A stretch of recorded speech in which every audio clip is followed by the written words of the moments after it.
যারা রুটি রুজির জন্য এসছেন, হঠাৎ সকালবেলা উঠে দেখলেন চাকরি নেই, তাদের উপর যে লাঠি চালনা, তা অত্যন্ত ঘৃণ্য কাজ বলে আমরা মনে করছি, অত্যন্ত ন্যক্কারজনক বলে মনে করছি এবং এটার তীব্র নিন্দা করছি, যত তীব্র করা যায়। পরবর্তী পদক্ষেপ আমরা একটু আলোচনা করে নেব, নিয়ে আমরা যে পদক্ষেপই নিই সব সময় আমরা যারা যোগ্য প্রার্থী তাদের পাশে থাকছি। তারা যদি কোনো মামলা করতে চান, তারা যদি এই যে লিস্ট পাবলিশ হবে বলে আমরা মনে করছি, এইটা থেকে নিজেদের অবস্থান খুঁজে নিয়ে, এবং আমরাও সেটা খোঁজার চেষ্টা করব, যদি পাবলিশ হয়, না হলেও আমরা জানি কি করে করতে হবে, সে ব্যবস্থা নেব। আমরা দুদিন অপেক্ষা করব। একটু আমাকে বলে দিলাম তো, শুনতে পেলেন না? বোকার মতো প্রশ্ন করছেন।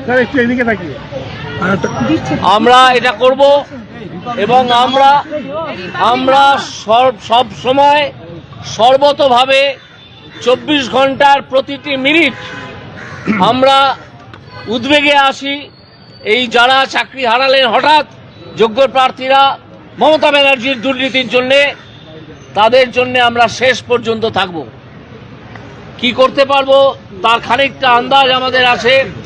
আমার মনে হয় জয় যোগ্য প্রার্থীদের হবেই। প্রয়োজনে মমতা ব্যানার্জিকে ক্ষমতা থেকে সরিয়ে দিতে হবে, টেনে নামিয়ে দিতে হবে। আমরা আশা করব স্কুল সার্ভিস কমিশন এই তালিকা প্রকাশ করবে, তা না হলে তাদের দুর্নীতির প্রমাণ আরও একবার আমরা পাবো, এবং সেক্ষেত্রে দুদিন পরে আমরা নিজেদের পদক্ষেপ নেব যে কিভাবে এই তালিকা থেকে যোগ্যদেরকে আলাদা করে বার করে নেওয়া যায়। যে তালিকা প্রকাশ করবে এরকম একটা ইতিবাচক আপনার মনোভাব হয়েছে, বুঝতে পেরেছে, যদি খোলসা করে আমাদের বলেন যে মানে কি থেকে বা কোনোভাবে এটা তো কথাবার্তার মধ্যে দিয়ে যেটুকু এসছে আলোচনা অত্যন্ত হৃদ্যতাপূর্ণ হয়েছে।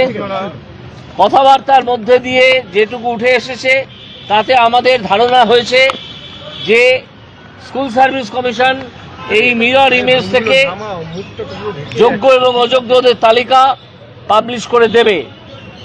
এটা তিনি কথা দেননি, তিনি বলেননি যে আমরা করব, কিন্তু আমরা যেটা সেন্স করতে পেরেছি সেটা হচ্ছে এইটা। যদি তিনি না করেন তাহলে আমরা দুদিন অপেক্ষা করব। আজকে এখন কটা বাজে? 12:30, হয়তো 1-1:30 হয়তো বাজে। আজকে 1:30 থেকে আজকে 2টো বাজে ধরে নিন। আজকে কি